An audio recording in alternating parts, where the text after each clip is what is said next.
थे कि सींग। ये उस जमाने की कहानी है जब ये दुनिया नई नई बनी थी। जमीन पर आदमियों ने फैल कर बस्तियां बसा ली थी। हैवान जंगलों में फिरा करते थे। आदमियों ने गाय भैंसों को पालकर उनका दूध निकालना शुरू कर दिया था। उनके बछड़ों को बैल बनाकर खेती बाड़ी का काम लेने लगे थे। लेकिन गधे को किसी ने ना पकड़ा था। वो दूसरे जानवरों के साथ जंगल में फिरा करता था। उस वक्त गधा ऐसा नहीं था जैसे अब है। उस वक्त उसके सर पर 2 बड़े बड़े सींग थे, मगर गधे को अपने सींगों की खबर ना थी।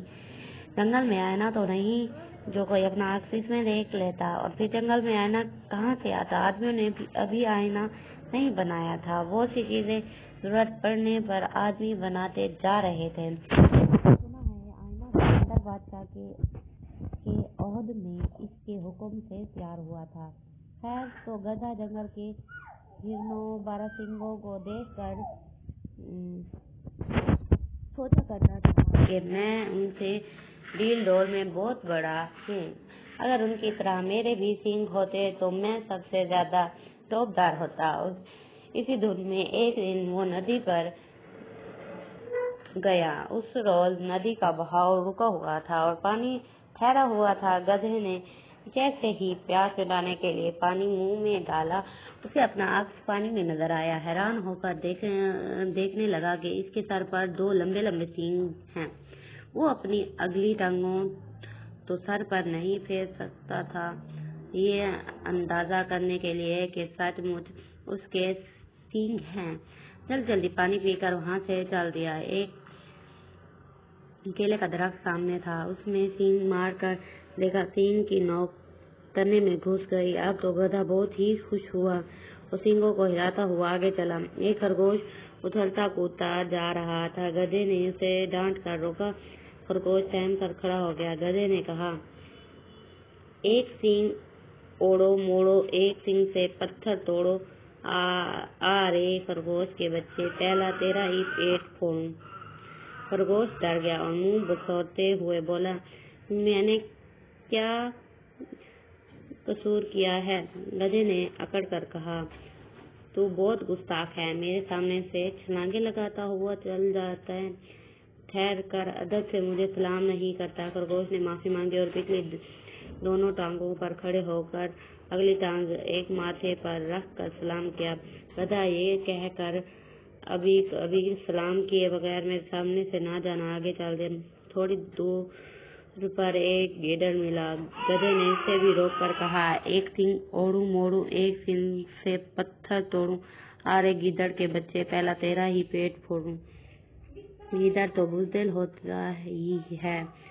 इतने बड़े गधे को ये धमकी देते देखकर कांपने लगा और हिचकिचाते बोला, गधे साहिब, अगर मुझे से कोई खता हुई है तो आप बड़े हैं, मुझे छोटा समझकर माफ कर दें। गधे ने उससे भी यही कहा, तुम बेअदब हो, मुझे सलाम नहीं किया करते। गधा ने भी गर्दन झुकाकर बड़ी आर्जी से सलाम किया। यहाँ से भी गधा आगे चला तो लोमड़ी भी ली। लोमड़ी बड़ी मकार और होशियार होती है। वो गधे को अकड़ाते इतराते देख कर समझ गई कि ये बेवकूफ जानवर आज की वजह से ऐंठ रहा है। जैसे ही गधा करीब आया बोली, गधे साहिब, अदाब से अर्ज करती हूँ, इस वक्त कहाँ तशरीफ ले जा रहे हैं? गधे ने कहा, आज जंगल के गुस्ताख जानवरों को अदब और तमीज सिखाने निकला। जो हैवान मुझे सलाम नहीं करता, इससे कहता हूँ, एक सींग ओढ़ू मोड़ू, एक सींग से पत्थर तोड़ू। अरे लोमड़ी के बच्चे, पहले तेरा ही पेट फोड़ूं। लोमड़ी बड़ी तजर्बेकार थी। इसे मालूम था कि इंसान हैवान से बड़ा अक्लमंद होता है। उसने ऊंट और घोड़े जैसे बड़े जानवरों का गुलाम बना लिया है। उसने सोचा कि इस अहमद गधे को भी इंसान तक पहुंचना चाहिए। इसलिए कहने लगी, एक आदमी को मैंने जंगल के किनारे देखा था। 4 पांव से चलने वाले जानवर तो बेचारे सीधे साधे हैं। आप तो उस जानवर को ठीक कीजिए जो 2 पांव से सर उठाकर चलता है। आपके मुकाबले में है तो दुबला पतला मगर बहुत गुस्ताख और बड़ा सरकश है। गधे ने पूछा, क्या इसके सींग मेरे सींगों से भी बड़े हैं? लोमड़ी ने जवाब दिया, बड़े छोटे कैसे हैं? उसके तो सर से सींग ही नहीं, ख्वामख्वाह गरूर है और हम सब जंगली जानवरों से अपने आप को बढ़तर समझता है। गधे ने फिर सवाल किया, क्या उसके मुंह मेरे मुंह से बड़ा है और इसके लंबे लंबे नुकीले दांत हैं? लोमड़ी ने कहा, नहीं, कलिया की तरह जरा सा मुंह है और घास खाने वाले हिरन चकारों जैसे छोटे छोटे दांत हैं। अगले पाँव जिनसे वो चलता नहीं उन्हें हाथ कहता है और वो पिछले रंगों से भी पतले और छोटे हैं। कान इतने जरा जरा से हैं कि आपके एक कान से आदमियों के बहुत से कान बन सकते हैं। बस शेखी है। गधे ने कहा, मुझे बताओ वो किधर है, मैं अभी जाकर उसकी सारी शेखी तरकरीक कर दूं। लोमड़ी ने जिस जगह आदमी को देखा था इशारा करके बताया और मुंह फां करता हुआ उसकी तरफ चल दिया। जो आदमी वहां पर फिर रहा था उसने आला दर्जे का तेजाब बताया था। उसे बोतल में लिए इसकी आजमाइश जंगली जानवरों की हड्डियों पर डाल कर रहा था। ये गलती है कि नहीं? एक हड्डी को गलते देखकर वो अपनी कामयाबी पर खुश हो रहा था। गधा वहां पहुंचा। आदमी की डील डोल को देख कर दिल में हंसा के इसको गिरा कर मैं इस पर गिर पड़ूं तो ये मेरे बोझ से ही कुचल कर रह जाएगा।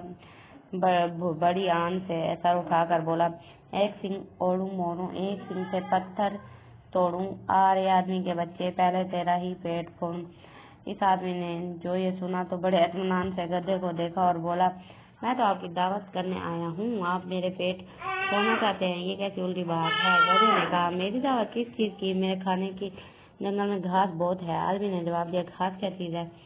मैं आपको अपसी उम्दा चीजें खिलाऊंगा जो आपने कभी ना खाई हो। मैं एक जाफरान का खेत है जो लहलहा है और बहुत खुशबूदार है। आप उसे चीरेंगे तो फिर आपकी सांस से अपनी खुशबू निकलेगी कि सारा जंगल महक उठेगा और सब चरिंद परिंद हैरान होकर आपसे पूछेंगे कि ये महक आप में क्यों कर पैदा हो गई। इसके खाने से आप इतने खुश होंगे कि हर वक्त हंसते रहा करेंगे। गधा था आदमी की बातों में आ गया और कहने लगा, लोमड़ी बड़ी झूठी है। ये तो कहती थी कि आदमी बहुत बुरा होता है। तुम तो बहुत अच्छे हो, जल्दी से मुझे जाफरान के खेत पर ले चलो। आदमी ने गधे को साथ लेकर अपनी बस्ती का रुख किया। जूं वहां से बहुत दूर थी। थोड़ी दूर चलकर आदमी ने गधे से कहा, आपके 4 पाँव हैं और मैं 2 पाँव से चलता हूँ, आपका साथ नहीं दे सकता। अगर आप बुरा न माने तो मैं आपकी पीठ पर बैठ जाऊं और रास्ता बताता हूँ, चलो। गधे ने जाफरान की लालच में इसकी बात मान ली और आदमी गधे पर सवार हो गया। अभी दोनों कुछ ही दूर ही हो गए थे कि आदमी बोला, गधे मियाँ, आप फुदकते हुए बहुत तेज तेज चलते हैं, मैं कहीं गिर ना पड़ूं। अगर इजाजत हो तो मैं आपके सींग हाथों में से पकड़ लूं। गधे ने इजाजत दे दी। आदमी ने सींग ऊपर से पकड़कर सींगों की जड़ों पर तेजाब के कतरे टपका दिए। जरा देर में दोनों सींग टूटकर गिरने लगे। आदमी ने उनको हाथों में लेकर पीछे की तरफ जोर से फेंक दिया। गधे का मुंह आगे की तरफ था। वो क्या देखता है, उसे खबर भी ना हुई थी। दोनों सींग गायब हो गए थे। चलते चलते बहुत देर हो चुकी थी।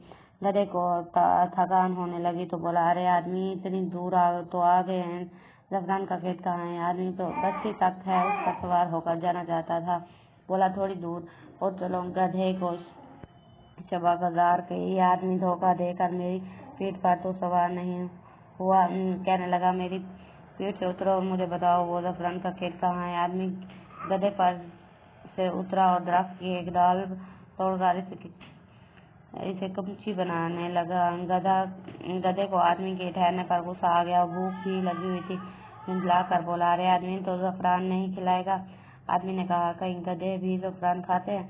इस पर गधा आदमी को मारने पर आमादा हो गया और अपनी बात दोहराई, एक सींग ओढ़ो मोड़ो, एक सींग तो पत्थर से पत्थर तोड़ो, अरे आदमी के बच्चे, पहले तेरा ही पेट फोड़।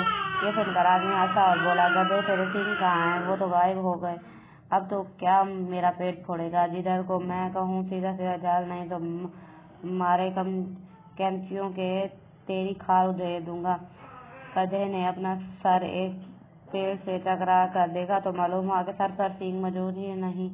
आदमी ने कमचियों की मार से उसे अपने घर के रास्ते पर लगा लिया और दरवाजे के आगे खोटा गाड़ कर एक रस्सी से बांध दिया। अब गधा बेचारा आदमी का बोझ ढोता है, सवारी देता है, गाड़ी खेता है और अपनी इसी हमाकत पर बताता है कि सींग पाकर मैं इतना मगरूर क्यों हो गया था कि सख्त शर्मिंदगी से उसे आदमियों की बात सुनकर होती है। जब कोई आदमी बगैर कहे सुने चला जाता है तो वो दोबारा मिलने पर लोग उससे कहते हैं, तुम ऐसे गायब हुए जैसे गधे की सर पर से सींग।